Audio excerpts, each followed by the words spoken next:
जहां एक तरफ मिशन 400 पार को लेकर देश भर में पीएम मोदी चुनावी प्रचार कर रहे हैं, तो वहीं दूसरी तरफ बीजेपी के कैंडिडेट भी कैंपेनिंग मोड में आ चुके हैं। आइए देखते हैं अलवर से बीजेपी उम्मीदवार भूपेंद्र यादव के साथ वोट यात्रा।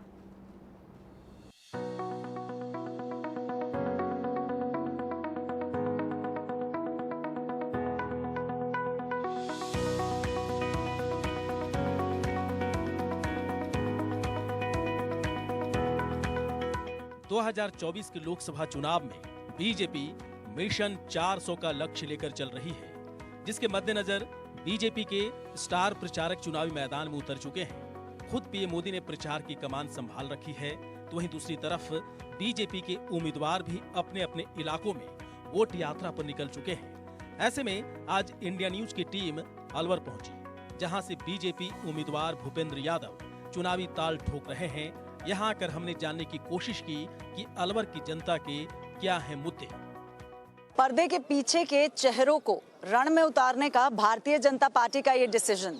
आज ITV नेटवर्क इलेक्शन स्पेशल में हम अलवर में मौजूद हैं। भूपेंद्र यादव कैंडिडेट अलवर से, और इस समय हम भूपेंद्र यादव के घर के बाहर खड़े हैं और आप देख सकते हैं कि किस तरीके से जो कार्यकर्ताओं की भीड़ है वो सुबह के 6:30 बजे का ये समय हो रहा है, जब आप देख सकते हैं कि कितने कार्यकर्ता जो हैं वो यहाँ पर आ पहुंचे हैं। भूपेंद्र यादव ने यहाँ पर भारतीय जनता पार्टी का जो झंडा है वो लहराया है। आप देख सकते हैं यहाँ पे तमाम जो कार्यकर्ता है वो मौजूद है। जोश जो है वो हर तरीके से यहाँ पर हाई है। यहाँ पर लोगों से बात भी करने की कोशिश करेंगे। सर, मैं सबसे पहले आप लोगों से बात करने की कोशिश करना चाहूंगी कि अगर हम बात करते हैं अलवर सीट की, तो आपको क्या लगता है कि इस बार किन मुद्दों पर वोट देगा अलवर का जो जनता है, वो किन मुद्दों पर वोट? 5 लाख पार जा रहे हैं मैडम, सब यही है बस कि जीत रहे हैं, भारी बहुमत से जीत रहे हैं, 5 लाख पार जा रहे हैं। मतलब जो प्रधानमंत्री नरेंद्र मोदी ने कहा था कि 400 पार है, तो आपको लग रहा है पूरा 400 पार और बहुत आगे जाएंगे। आपको क्या लगता है कि 400 पार का जो ये नारा दिया गया है ये पूरा होगा इस बार? जी बिल्कुल। और अलवर से अगर हम बात करते हैं तो अलवर में अगर ओपोनेंट की भी बात करते हैं तो आपको नहीं लगता कि कुछ नहीं है, कोई भी नहीं है, ब्लैंक है बिल्कुल। अलवर से तो भारी बहुमत से जीत रहे हैं, वन साइडेड प्रचार, वन साइड जीत है और विकास का मुद्दा सबसे बड़ा मुद्दा है मैडम। विपक्ष चुनाव का कोई चीज ही नहीं है, कहीं नजर ही नहीं आ रहा है। आपको लग रहा है कि ऑपोजिशन कुछ है ही नहीं? अगर हम अलवर की बात, एक तरफा काम हो रहा है, एक तरफा। देखो ना, सारे कांग्रेस तो बीजेपी के अंदर आ रहे हैं, पूरे इंडिया के अंदर, तो बचा ही क्या है, कोई पार्टी है ही नहीं। अच्छा ठीक है, अगर मैनिफेस्टो की बात करते हैं तो कल ही कांग्रेस पार्टी ने अपना मैनिफेस्टो भी रिलीज किया है। उन्होंने तमाम बातें यहाँ पर रखी है। उन्होंने ये भी कहा है, क्योंकि हमने सुना है प्रधानमंत्री को गरीबों के बारे में, किसानों के बारे में बात करने की, लेकिन जब राजस्थान का मुद्दा आता है तो किसान अपने आप में एक जो मुद्दा है वो बन जाता है। अब कांग्रेस पार्टी कह रही है कि हम MSP के लॉ की गारंटी दे रहे हैं, तो यहाँ की जनता का या कार्यकर्ता होने के नाते कोई जनता समझदार है और इनके बहकाव में नहीं आएगी। कांग्रेस हमेशा जुमला देती है और इसमें एक तरफा जीत है। इस विषय में मैं थोड़ा सा प्रकाश डालूंगा कि अभी 2 महीने पहले 5 साल तक गहलोत जी की सरकार थी राजस्थान के अंदर, तब क्या MSP का नहीं थी? क्या MSP का मुद्दा मतलब जुमला दे रही? जुमला 100% पहले भी है, अभी भी देना चाहते हैं। हम जुमले में कहा था कि 1 2 3 4 गिनो और हम किसानों का माफ कर देंगे। वो उस अभी 72,000 रुपए देने के लिए गई थी युवाओं के लिए, वो नहीं दिया। ये एक तरह का पागल बनाने का तरीका है। 70 साल से अब तक कुछ नहीं किया, घर लूटा है, परिवारवाद चल रहा है।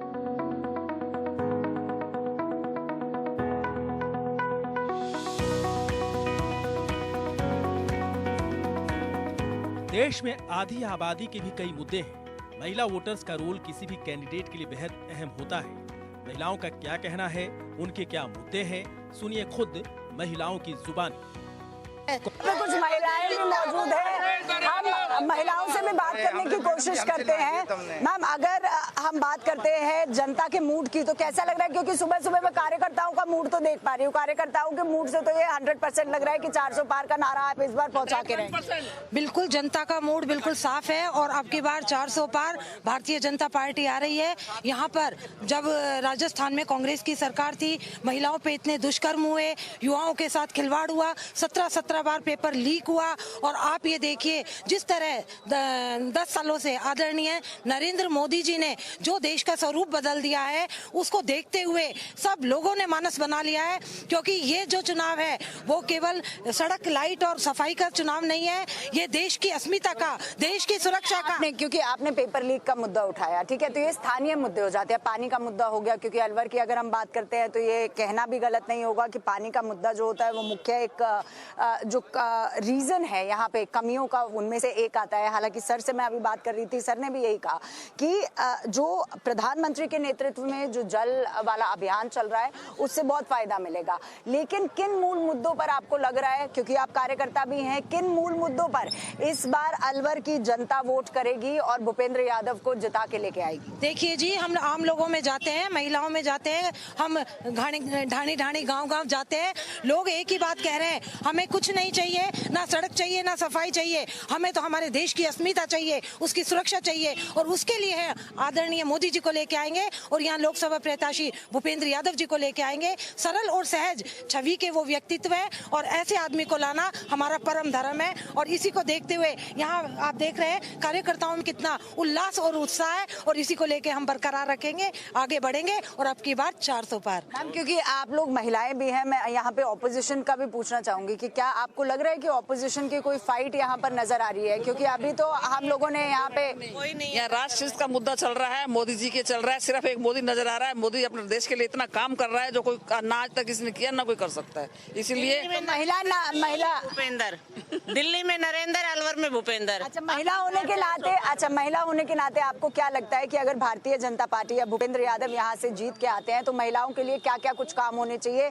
क्या ऐसी प्राथमिकताएं महिलाओं के लिए रखनी? सबसे पहले तो इतने सारे जो पिछले 5 सालों में रिकॉर्ड तोड़ राजस्थान में रेप केस हुए हैं ना, मैं तो सोचती हूँ, मैं तो माननीय सांसद जी से अभी अग्रिम बधाई भी देती हूँ और उनसे निवेदन भी करती हूँ कि वो फाइलें दोबारा से खुल जाए और एक एक को चुन चुन के सजा दी जाए, और ताकि आगे अंकुश लिखे। माननीय प्रधानमंत्री जी ने नाबालिगों पे जो भी रेप के होने लगे उनके लिए सजा का प्रावधान कर दिया है, सीधी फांसी सजा है। मैं तो चाहती हूँ कि जितने भी केस हुए हैं, अलवर नंबर 1 पे पहुंच गया था पिछले 5 सालों में, वो दोबारा से सब चेक और उन एक एक को फांसी की सजा।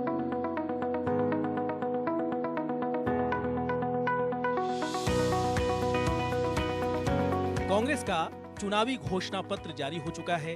ऐसे में लोगों से ये जानने की कोशिश की गई कि इस मैनिफेस्टो में जो वादे किए गए हैं उनमें कितना दम है। दिल्ली में बैठ के जब मैनिफेस्टो रिलीज हुआ तो साफ तौर से गरीबों के बारे में बात की गई, युवाओं के बारे में बात की गई, किसानों के बारे में बात की गई। खास तौर से ये कहा गया है कि ये न्याय पत्र है, बीजेपी ने अन्याय किया है। इसका क्या जवाब है भारतीय जनता पार्टी के कार्यकर्ताओं के पास? देखिए, मैं आपसे सीधी बात बताता हूँ। 70 साल तक कांग्रेस ने राज किया। यदि 70 साल तक जनता का भला करती और जनता का, गरीब का, मजदूर का, किसान का, युवा का, तो आज स्थिति कांग्रेस की ये नहीं होती। आज कांग्रेस विपक्ष में बैठने लायक नहीं है। और इस साल जो चुनाव होगा, 2024 का चुनाव, देश को माननीय नरेंद्र मोदी जी के पक्ष में 400 पार का जो नारा मोदी जी ने दिया है, मोदी जी कोई भी अपना विजन रखते हैं, कोई भी विजन रखने से पहले सारा आकलन करते हैं और उस आकलन के बाद ही रखते हैं। मोदी जी ने जिस प्रकार 10 साल के अंदर इस देश को किस परिस्थितियों में था और किस परिस्थितियों से उठाकर आज अर्श से उठाकर फर्श पर बैठाने का काम जो कांग्रेस ने किया, आज अर्श पर बैठाने का काम नरेंद्र मोदी जी ने किया। आज चांद पर हम पहुंच गए। हमारे वैज्ञानिकों की जो तकनीकी है काम करने के, पहले ही वैज्ञानिक थे, आज भी हैं। हमारे जो सैनिक थे पहले भी थे और आज भी हैं। मतलब इनके अंदर जोश भरना, युवाओं में जोश भरना। तो आपको लग रहा है कि अलवर विकसित भारत के साथ? अलवर विकसित भारत नहीं, मैं आपको एक चीज और बताना चाहता हूँ। माननीय भूपेंद्र यादव जी एक सुप्रीम कोर्ट के वरिष्ठ अधिवक्ता है। मैं भी अलवर के अंदर एक एडवोकेट हूँ।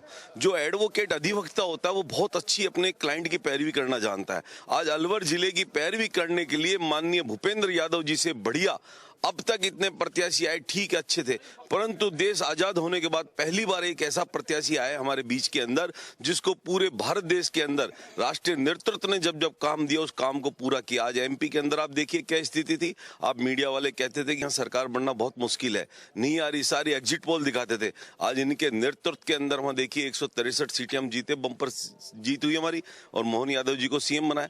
जो आदमी काम करता है, संगठन में काम करता है, आज हम जितने भी कार्यकर्ता सुबह 5 बजे यहाँ आ गए हैं हम सब, किस लिए? कि भूपेंद्र यादव जी का जो व्यवहार है, जो आपसी मेल जोल है उनका, आज से नहीं 40 साल से अलवर से जुड़े हैं। और जो झूठे वादे करते हैं ना कि भारी है भारी है, मैं कह रहा हूँ बहुत भारी है। और ललित यादव जो लड़ रहा है, लेकिन आपने ललित यादव की बात की है, तो अब मैं यहाँ पर आना चाहूंगी। सचिन पायलट के काफी नजदीकी हैं, वो यादव वोट है, बटेगा तो ये तो साफ सी बात है कि यादव वोट बटेगा, लेकिन उसको किस तरीके से यहाँ पर स्ट्रॉन्ग, क्योंकि मैं देख पा रही हूँ कि 5 बजे 6 बजे अभी आप लोग सब उठ के आ गए हैं, 400 पार का आंकड़ा दे दिया है, लेकिन ऑपोजिशन का साथ ही साथ ललित यादव को खड़ा करा स्थानीय ललित यादव, उनको प्रोजेक्ट किया गया है कि वो स्थानीय हैं। यहाँ प्रोजेक्शन चल रहा है कि आउटसाइडर को प्रोजेक्ट कर दिया गया है, तो इस पर कैसे अलवर की जनता रिएक्ट करेगी? मैं आपको छोटी सी बात बता देता हूँ। वायनाड से जो लड़ रहे हैं, वहाँ क्या उनकी नाल गड़ रही है क्या? वहाँ पैदा हुए क्या? इटली से आके सोनिया हमारे देश के अंदर, उसको गांधी परिवार ने उसको माना, उनको भी चुनाव लड़वाया, आज राज्यसभा से गई हैं। आज वहाँ से उनके जिया जी लड़ रहे हैं कांग्रेस के, बाड्रा जी अमेठी से। तो इस देश के अंदर सबसे पहला ये होना चाहिए कि हमारी जो योग्यताएं होती हैं लोकसभा लड़ने के लिए, उसके अंदर भारत का नागरिक होना बहुत जरूरी है। ये इस तरह की बातें जब करता है, जब आदमी को लगता है कि तेरा धरातल नहीं है, तू कहीं नहीं टिका, तेरे पास कोई भी मुद्दे नहीं है, तो इस मुद्दे को लेके आता है। यादव कम्युनिटी की बात नहीं करूंगा, मैं 36 कौमों की बात करूंगा। आज 36 कौम पूरी की पूरी भूपेंद्र यादव जी के साथ हैं। हमारे देश के यशस्वी प्रधानमंत्री जी ने जब से देश के प्रधानमंत्री बने ना, उन्होंने जात पात खत्म कर दी। उन्होंने कहा मेरे लिए युवा, मजदूर, किसान, महिलाएं, ये सब ही मेरे लिए जात हैं, इनके अलावा और कोई जात बनी नहीं। बिल्कुल, देखिए प्रधानमंत्री ने ज्ञान के बारे में बात की थी, हम सब लोग इससे वाकिफ हैं कि किस तरीके से प्रधानमंत्री ने गरीब के बारे में बात की, युवा के बारे में बात की, अन्नदाता के बारे में बात की है, और खासकर नारी शक्ति के बारे में बात की है। लेकिन अगर हम मोदी की गारंटी की बात करते हैं, क्योंकि मोदी की गारंटी जो है वो बहुत जरूरी है, तो अलवर की जनता को कौन सी मोदी की गारंटी चाहिए? मोदी जी की जितनी भी गारंटी, आज देखिए 80 करोड़ लोगों को कोविड के समय 19 के अंदर जो कोविड आया था, उस कोविड के समय से आज तक और 2029 तक सभी गरीब परिवारों को आज जो अन्न देने की उनकी घोषणा थी वो कंटिन्यू चल रही है, आज तक नहीं टूटी है। यहाँ एक हमारे उनके राहुल जी, वो क्या बोलते हैं उनको, पप्पू बोल दो चाहे कुछ भी बोल दो आप, वो यहाँ आए थे मालाखेड़ा के अंदर जो पिछले चुनाव थे। उन्होंने ये कहा मैं 10 तक गिनती गिनूंगा और किसानों का कर्जा माफ हो गया, पूरे 5 साल इनकी सरकार चलेगी। उन्होंने तो एमएसपी भी गारंटी कर दी कि अब लॉ बनाएंगे, मैनिफेस्टो में बोला है कि लॉ बना देंगे। देखिए जी, जिसके हाथ में डुगडुगी नहीं, कुछ नहीं, कहने से कुछ नहीं होता, करके दिखाएं। हमारे मोदी जो कहते हैं वो करके दिखाते हैं। उनके हाथ में आज कुछ नहीं, सत्ता नहीं, सत्ता पाने के लिए वो पागल हो रहे हैं, छटपटा रहे हैं, परंतु उनको सत्ता नहीं मिलेगी। उनका हाल भी केजरीवाल जैसा होगा। आने वाले समय के अंदर ये भ्रष्टाचारी हैं, जमानत पे बाहर हैं, ये भी अंदर जाएंगे। मैडम, उनके मैनिफेस्टो को कोई मान ही नहीं रहा है। उनके लोग तो मोदी जी की 400 पार वाली हुजूम को देख करके चप्पल जूते उतार के भाग रहे। चलो मोदी के साथ वैसे भी डूबती नैया में कोई बैठता नहीं है, और पूरे देश की नारी शक्ति मोदी जी के साथ है, क्योंकि उन्होंने नारी के सम्मान में 33% आरक्षण लागू किया, पोस्को एक्ट ऐसा बनाया कोई नाबालिग के साथ बलात्कार करने से पहले 100 बार सोचेगा, और अगर जिसने कर लिया उसको जो एक बार फांसी की सजा होगी, उसकी 7 पीढ़ियां आगे से कभी सोचेगी नहीं किसी बच्ची के साथ बलात्कार करना है। महिला के लिए उन्होंने जितना किया है आज तक किसी ने नहीं किया, इसलिए हम सब लोग एक ही नारा लगाते हैं, मोदी के सम्मान में नारी है मैदान में, मोदी के सम्मान में नारी है मैदान में। तो आप देख सकते हैं कि किस तरीके से आमतौर पर ये होता है कि जब लोकसभा का चुनाव आता है तो स्थानीय मुद्दे कहीं ना कहीं दब जाते हैं, लेकिन जब आज ITV की इलेक्शन स्पेशल में हमने यहाँ पर कार्यकर्ताओं से, लोगों से बात करने की कोशिश की, तो मूड जो है वो साफ लग रहा है कि इस बार 400 पार का जो नारा है वो भारतीय जनता पार्टी का यहाँ के कार्यकर्ता से लेकर लोग जो है उसमें समर्थन देने की पूरी अपनी तरफ से कोशिश करेंगे।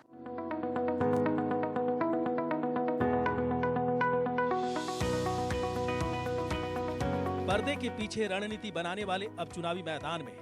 ऐसे में बीजेपी 400 पार के मिशन को लेकर पूरी तरह आश्वस्त है, लेकिन इस मिशन को पूरा करने के लिए भूपेंद्र यादव ने जीत का ब्लूप्रिंट तैयार कर लिया है।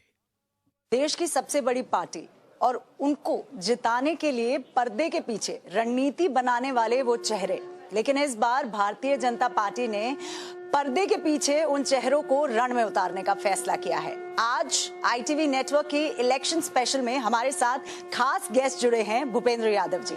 सर, सबसे पहले बहुत बहुत मुबारक हो, क्योंकि आप लोकसभा रण लड़ रहे हैं। कैसा लग रहा है इस बार? अच्छा लग रहा है, काफी लोगों का उत्साह और समर्थन है और बहुत ही अच्छा लग रहा है।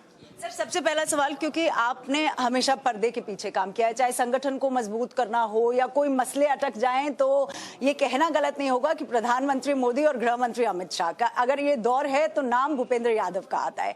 अब जब आप लोकसभा का इलेक्शन लड़ रहे हैं, वो रण में आप उतर रहे हैं, तो क्या ज्यादा चैलेंजिंग है? संगठन का एकदम मजबूती करना? अपने अपने आयाम है, दोनों ही काम अपने अपने दृष्टि से महत्वपूर्ण है। चुनाव लड़ना भी बहुत अच्छा है, इस लोगों से रूबरू होना होता है, मिलना होता है। सर, साथ ही साथ अगर हम अलवर की बात करते हैं तो मुख्य आपकी प्राथमिकता क्या रहेंगी अलवर के लिए? देखिए, अलवर में जो विकास है, जो मोदी गारंटी का विकास है, वो तो है ही, लेकिन पानी एक बड़ा विषय है और प्रधानमंत्री जल जीवन मिशन को लोग चाहते हैं कि ये योजना घर घर तक पहुंचे। कांग्रेस के राज में जिस प्रकार से पानी की इस योजना में एक बदहाली का विषय हुआ था और भ्रष्टाचार हुआ था, तो उसकी जांच होनी चाहिए, वो लोगों की अपेक्षा है। लेकिन पानी जो जल जीवन मिशन है, उसके प्रति उसका वो नीचे तक पहुंचे और उसके प्रति लोगों का बहुत मन में विश्वास है। राजस्थान की ERCP योजना, कुल मिलाकर नरेंद्र मोदी जी के नेतृत्व में देश ने जो विकास की गति पकड़ी है, क्योंकि अलवर से एक्सप्रेस कॉरिडोर निकला है, अलवर में मेडिकल कॉलेज खुले हैं, अलवर के औद्योगिक विकास, ये सारे विषय, रोजगार, पानी, जो बड़े विषय है। सर, आपने इन्हीं में दो बातें कह दी, क्योंकि जनरली हम देखते हैं जब लोकसभा का चुनाव होता है तो आमतौर पे जो स्थानीय मुद्दे हैं वो कम हो जाते हैं, वो ढल जाते हैं, छुप जाते हैं, लेकिन आपने पानी की यहाँ पर बात की, तो कोई रोड मैप, क्योंकि मोदी की गारंटी की जब हम बात करते हैं कि जल जीवन मिशन योजना, लोग उसका बहुत स्वागत करते हैं और जो कांग्रेस के राज में कमियां रही है, भ्रष्टाचार हुआ है, उसकी निश्चित रूप से कांग्रेस ने उसके साथ गलत करने का काम किया। लोग ये राष्ट्रीय योजना जो जल जीवन मिशन है, उसके प्रति लोगों का बहुत उत्साह, वो पूरी हो, ये निश्चित रूप से मोदी की गारंटी योजना है। सर, भ्रष्टाचार की जब आप बात कर रहे हैं, क्योंकि विपक्ष का हमेशा से यही कहना है कि भ्रष्टाचार को एक पॉलिटिकल एजेंडे की तरह जो भारतीय जनता पार्टी है वो यूज कर रही है, लगातार वो ये बोल रहे हैं। हालांकि इसमें मैं एक और पॉइंट ऐड करूंगी, क्योंकि कल मैनिफेस्टो कांग्रेस पार्टी ने अपना दिया है। हम चाहे प्रधानमंत्री नरेंद्र मोदी को किसने नहीं सुना ज्ञान की बात करते हुए, उन्होंने गरीब की बात की, अन्नदाता की बात की, तो कांग्रेस पार्टी का ये कहना है कि उनका ये न्याय पत्र है, क्योंकि भारतीय जनता पार्टी ने अभी तक लोगों के साथ, चाहे वो युवा हो, महिला हो, अन्याय किया है। 350 करोड़ रुपया कैश झारखंड में कांग्रेस के नेता के घर में मिलता है, क्या वो शिष्टाचार है या भ्रष्टाचार है? कांग्रेस के नेताओं के जो केस बने हैं, जो डॉक्यूमेंट्स में न्यायालय से प्रमाण सिद्ध हो रहे हैं, क्या वो भ्रष्टाचार है या शिष्टाचार है? कांग्रेस के समय में जो एजेंसियों की आई, अभी न्यायालय के उसमें निर्णय बाकी है, तो कांग्रेस जो करती है, क्या वो भ्रष्टाचार नहीं होता है? क्या पैसे की रिकवरी भ्रष्टाचार नहीं होता है? तो कांग्रेस किस चीज के लिए मना कर रही है? तो सर, UCC पे भी उन्होंने ये कह दिया है कि पर्सनल लॉ को हम ऊपर रखेंगे, समर्थन नहीं दिया UCC का। हालांकि उत्तराखंड पहला राज्य बन गया UCC लागू करने के लिए भारतीय जनता पार्टी के नेतृत्व में। नहीं, गोवा में तो पहले से UCC लागू है, गोवा में तो आज के बहुत साल पहले लागू है, राज्य के हिसाब से विषय लागू ही है। तो कांग्रेस क्या कहती है, उनके पास कोई दिशा तो है ही नहीं।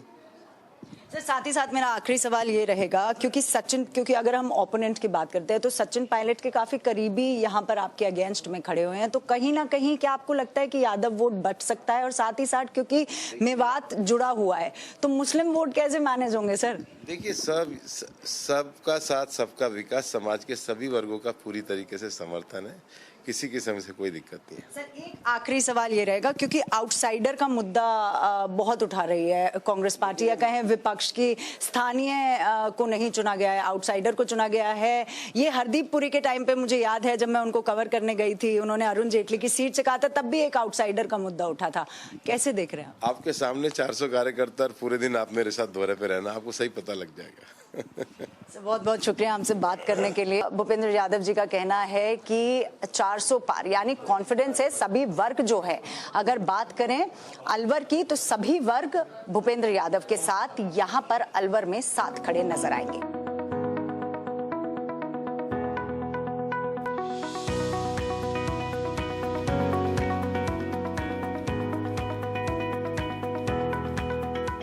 अलवर से बीजेपी के उम्मीदवार भूपेंद्र यादव चुनावी दौरे पर निकले हुए हैं। किन मुद्दों को लेकर वो जनता के बीच जा रहे हैं और मिशन 400 पार की कैलकुलेशन क्या है, सुनिए भूपेंद्र यादव की जुबानी। अलवर से बीजेपी को रिप्रेजेंट कर रहे भूपेंद्र यादव हमारे साथ मौजूद हैं। सर, अगर बात की जाए, क्योंकि हम लगातार आपके साथ कैंपेन ट्रेल कर रहे हैं, हम देख रहे हैं कि मूल मुद्दा जो है वो निकल के आ रहा है पानी का।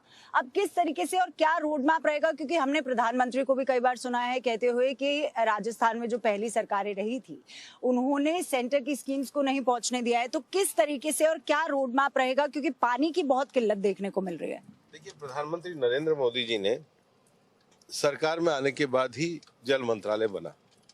ये उनकी दूरदर्शिता वाले विजन को दर्शाता है कि पानी अपने आप में मंत्रालय बनना कितना महत्वपूर्ण है। और राजस्थान में नहीं, पूरे देश में उन्होंने जल जीवन मिशन की शुरुआत करी। ये जल जीवन मिशन प्रधानमंत्री नरेंद्र मोदी जी की एक महत्वाकांक्षी योजना थी, जिससे सभी गाँव में हर घर नल और नल से जल पहुंचना था। राजस्थान में जो अशोक गहलोत की सरकार रही, 5 साल उन्होंने जम के इस योजना का भ्रष्टाचार किया। भ्रष्टाचार इस तरीके से देखिए कि गांव में अगर किसी ने कांग्रेस को वोट नहीं दिया तो सर्वे में से उसके नाम काट दिए। अगर कोई छोटा सा मेवात में गांव है, कोई एक अलग समाज, हिंदू समाज का, तो उसके वो उन्होंने कनेक्शन नहीं होने दिए। ये तो अपने आप में योजना के साथ नहीं, ये लोगों के साथ धोखा देने का काम किया। दूसरा, प्रधानमंत्री जी ने अमृत सरोवर योजना शुरू करी।